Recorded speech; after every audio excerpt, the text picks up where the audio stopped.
Conta-se a história de um casal de fazendeiros já avançado em idade que era muito pobre. Um dia, chegaram à conclusão de que deveriam vender a sua única vaca para conseguirem o dinheiro necessário para passarem o inverno com comida suficiente e lenha para queimar. O marido saiu pela manhã em busca de alguém que comprasse o seu animal.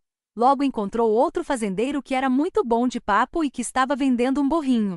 Conversa vai, conversa vem, e o nosso amigo foi convencido de que o burro era muito mais útil e fácil de vender, então fizeram uma troca. Um pouco mais adiante, encontrou uma mulher que queria trocar sua ovelha pelo burro.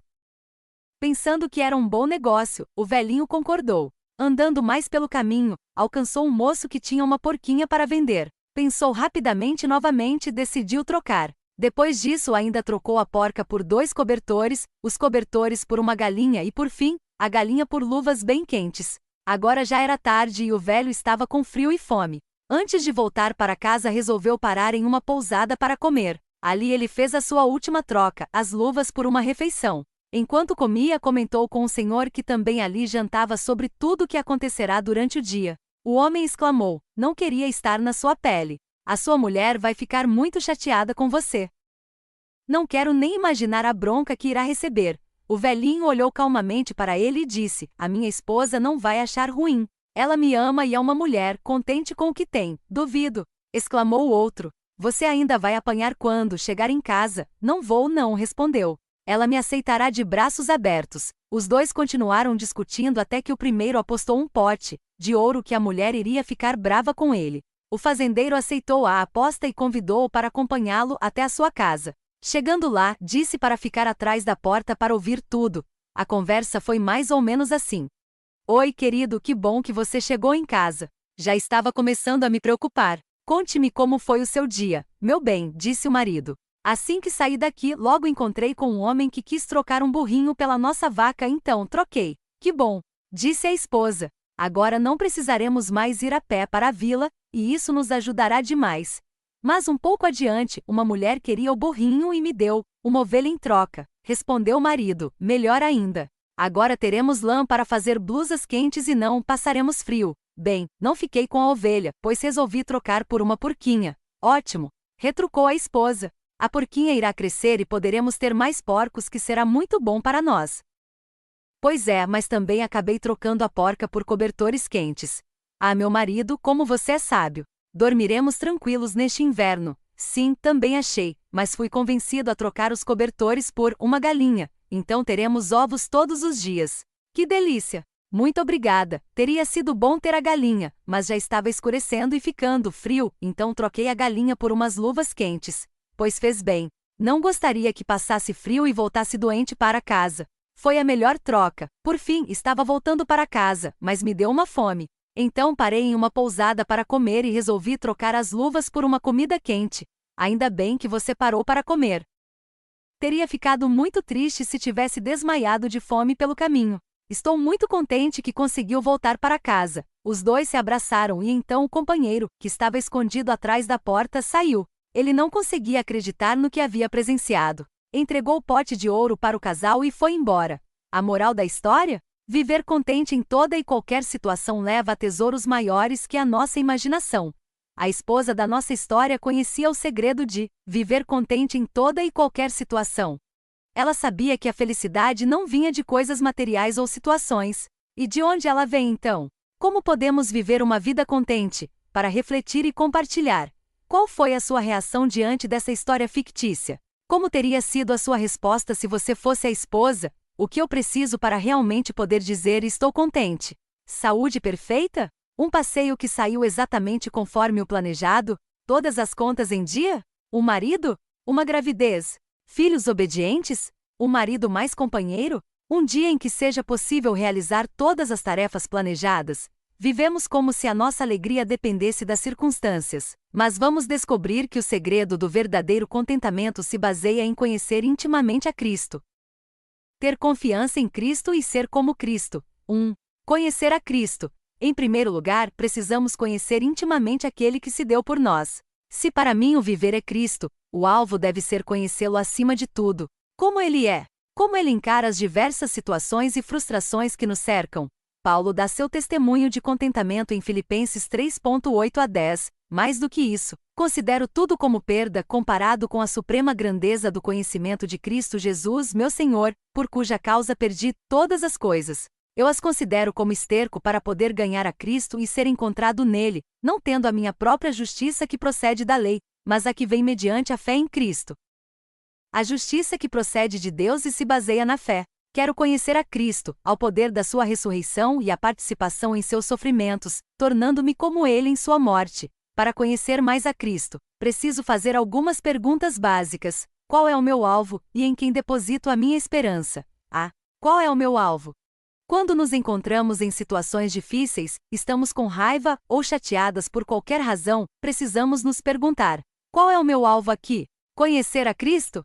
Ou estou mais interessada no conforto, ou em salvar minha própria reputação, ou em me divertir? Duas perguntas que servem para esclarecer se os objetivos batem com os de Deus são: 1. O que eu realmente quero? 2. Estou disposta a pecar para conseguir o que eu quero?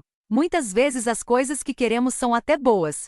Uma mãe com filhos pequenos quer 5 minutos de paz para ficar no banheiro sem ninguém bater na porta. Uma esposa deseja muito a salvação do seu marido. Uma jovem tem o sonho de se casar um dia. Não há nada de errado com esses desejos. O problema se encontra no quanto os desejamos. Se estamos dispostos a pecar para conseguir aquilo, gritar com os filhos, chatear o marido ou diminuir o padrão bíblico para se casar, então aquele desejo se tornou um ídolo do coração. O seu querer se tornou maior do que a vontade de Deus. As piores situações podem ser instrumentos para conhecer Cristo melhor. A luz de Cristo brilha muito mais forte nas situações mais escuras. Se o coração estiver bem focado em Cristo, mesmo nas piores circunstâncias sentiremos paz e alegria. Por outro lado, nas melhores circunstâncias, se o coração não estiver bem, não estaremos contentes. Aqui na Terra as coisas não andam corretamente, mas estar contente não depende disso. Em quem deposito a minha esperança? Uma segunda pergunta que nos ajuda a conhecer Cristo melhor tem a ver com nossa esperança. Se a nossa esperança pelo futuro estiver verdadeiramente em Cristo, então levaremos a Jesus as nossas preocupações e necessidades do presente. Essa deverá ser a primeira reação quando as preocupações nos ameaçam. Mais uma vez, Paulo nos ajuda quando nos exorta em Filipenses 4:6-7. Não andeis ansiosos de coisa alguma em tudo, porém sejam conhecidas, diante de Deus, as vossas petições, pela oração e pela súplica com ações de graças. E a paz de Deus, que excede todo o entendimento, guardará o vosso coração e a vossa mente em Cristo Jesus. Existe uma progressão nesses versículos. 1. Levar as preocupações a Ele. Em primeiro lugar, precisamos depositar aos pés de Cristo tudo o que nos torna ansiosas. Tenho uma imagem mental em que pego aquele pensamento que me aflige, anoto em uma folha, coloco dentro de um envelope e entrego a Deus, dizendo: Toma, Senhor, isto não pertence a mim. Infelizmente, muitas vezes parece que a cada 5 segundos estou entregando novamente o envelope, pois já o peguei de volta. 2. Agradecer a Deus. Ao entregar os nossos anseios a Deus, devemos fazê-lo de forma completa, ao ponto de que podemos agradecer a Ele pela situação. Isso demonstra uma confiança total nele, pois agradecemos mesmo antes de recebermos a resposta. 3. Descansar. Ao lembrarmos da grandeza do nosso Deus e das suas promessas, teremos como descansar. 4. Receber a paz. E então receberemos a paz que o mundo não consegue entender. Imagine uma criança, Lúcia, que ama andar de bicicleta. Finalmente chegou o dia tão esperado em que todos os amiguinhos se encontrarão para andarem juntos. Ela acorda cedo, se arruma, mas quando pega a bicicleta vê que o pneu está murcho. Ela volta para dentro de casa com um semblante triste, cabisbaixo, com os ombros caídos e arrastando os pés. Tem até uma lágrima escorrendo no seu rosto. Acontece que Lúcia tem um pai amoroso e muito capaz. Ele olha para sua filha e pergunta a razão da sua tristeza. Lúcia lhe conta o seu enorme problema enorme e o seu desapontamento agudo. O pai olha com carinho e amor para ela e diz: Fique tranquila. Me dê a sua bicicleta. Eu arrumo rapidinho para você. O rosto de Lúcia se transforma em sorrisos de alegria. Abraçando o pai, ela diz: Obrigada, pai. Com grande alegria ela espera calmamente e em paz, pois o pai disse que iria consertar. Não devemos ser como a Lúcia? Também temos um pai amoroso e capaz que já nos disse que cuidará de tudo. Podemos descansar nele, para refletir e compartilhar.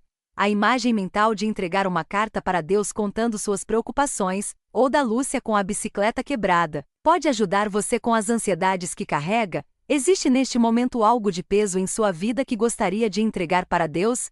2. Ter confiança em Cristo. Quanto mais procuro conhecer Cristo, mais a minha confiança nele cresce. Quando começo a entender o caráter dele, os objetivos que ele tem para mim, o amor demonstrado.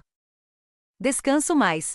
Paulo também fala sobre isso em Filipenses 3. 1-7. Finalmente, meus irmãos, alegrem-se no Senhor. Escrever-lhes de novo as mesmas coisas não é cansativo para mim e é uma segurança para vocês. Cuidado com os cães, cuidado com esses que praticam o mal, cuidado com a falsa circuncisão. Pois nós é que somos a circuncisão, nós que adoramos pelo Espírito de Deus, que nos gloriamos em Cristo Jesus e não temos confiança alguma na carne, embora eu mesmo tivesse razões para ter tal confiança. Se alguém pensa que tem razões para confiar na carne, eu ainda mais, circuncidado no 8º dia de vida, pertencente ao povo de Israel, à tribo de Benjamim, verdadeiro hebreu.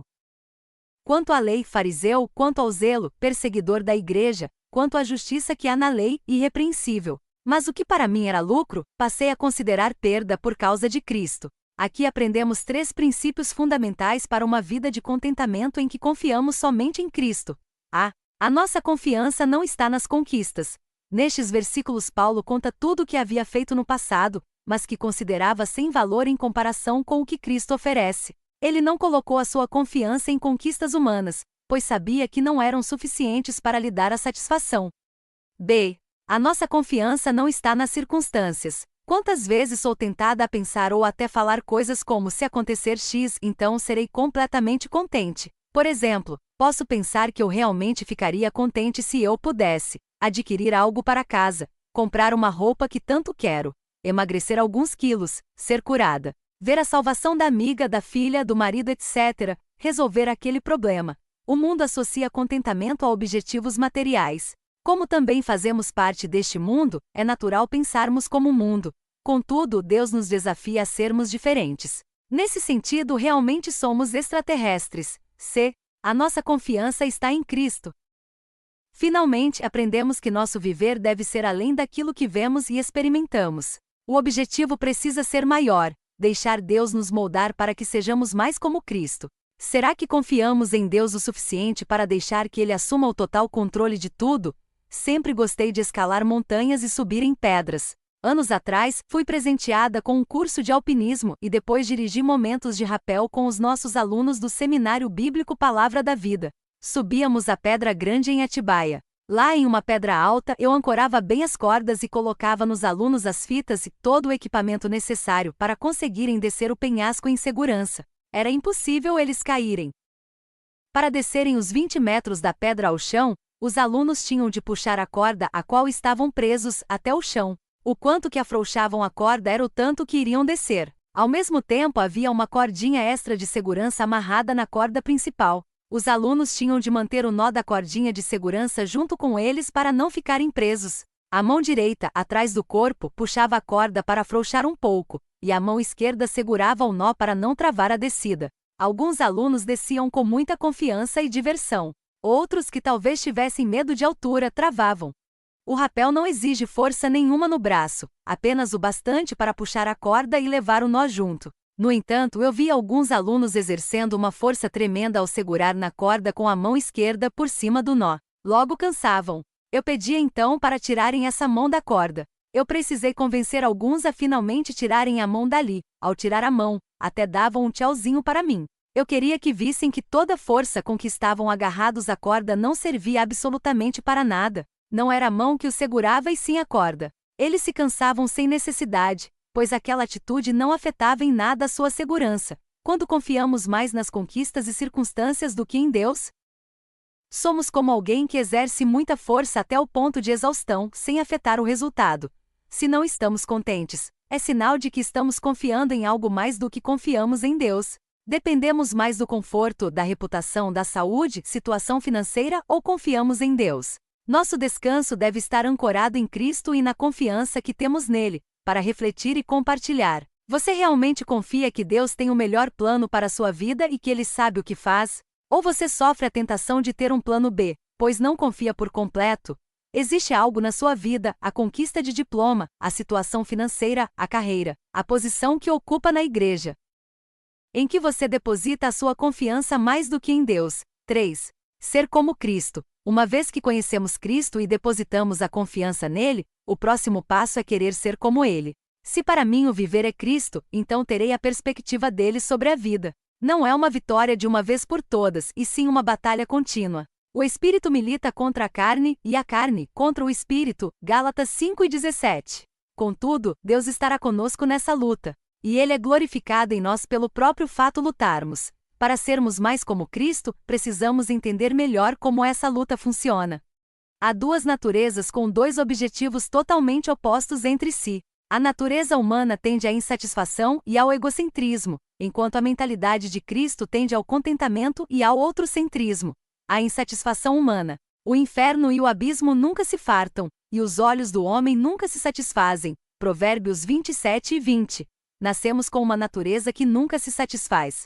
Por isso Deus precisa nos dar uma natureza nova, de uma nova criatura, segundo Coríntios 5:17. Você já viu alguém que tem dinheiro suficiente estar satisfeita com a quantidade de roupa em seu guarda-roupa, se contentar com o cabelo do jeito que ele é e ter o corpo que deseja? Ao ser indagado sobre quanto dinheiro alguém precisa para realmente ficar contente, o milionário John D. Rockefeller respondeu: somente um pouco mais. B. A mentalidade de Cristo. Em contraste com a insatisfação humana, que sempre quer mais e nunca fica contente porque foca em si mesma, encontramos a mentalidade de Cristo. Tende em vós o mesmo sentimento que houve também em Cristo Jesus, pois ele, subsistindo em forma de Deus, não julgou como usurpação o ser igual a Deus antes. A si mesmo se esvaziou assumindo a forma de servo, tornando-se em semelhança de homens, e reconhecido em figura humana, a si mesmo se humilhou tornando-se obediente até a morte e morte de cruz. Filipenses 2, 5 e 8.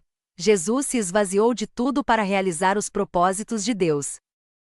O objetivo de Jesus era fazer a vontade do Pai. Mesmo sendo Deus, ele entendeu que a realização vem por meio da confiança e submissão completa ao Pai. A vida dele foi uma vida totalmente outrocêntrica e não egocêntrica. O verdadeiro contentamento só vem quando somos cada vez mais como Cristo e vivemos a nossa vida mais para dar do que para receber. Veja Marcos 10:45. Para refletir e compartilhar. Quais são as áreas da sua vida em que normalmente você se sente insatisfeita? Como você poderia aplicar o outrocentrismo vindo de uma vida submissa a Jesus nessa área? Conclusão. Reconheço que para mim, seria muito difícil reagir com o mesmo nível de contentamento da esposa do homem que saiu para vender uma vaca e voltou com as mãos vazias. Apesar disso, quero ser cada vez mais uma mulher contente e não contenciosa, satisfeita com Cristo e não somente com as dádivas de Cristo. Se o contentamento depender das nossas posses, capacidades ou conquistas, nunca chegaremos lá. Sempre correremos o risco de falhar ou de encontrar alguém mais capaz do que nós, ou que tem mais do que nós, então ficaremos desanimadas e descontentes. Contudo, se o objetivo é ser como Cristo, então toda situação é motivo de alegria, porque Deus usa tudo para nos tornar mais parecidos com o seu Filho. A grande ideia. O segredo do verdadeiro contentamento baseia-se em conhecer Cristo intimamente, ter confiança nele e aprender a ser como ele.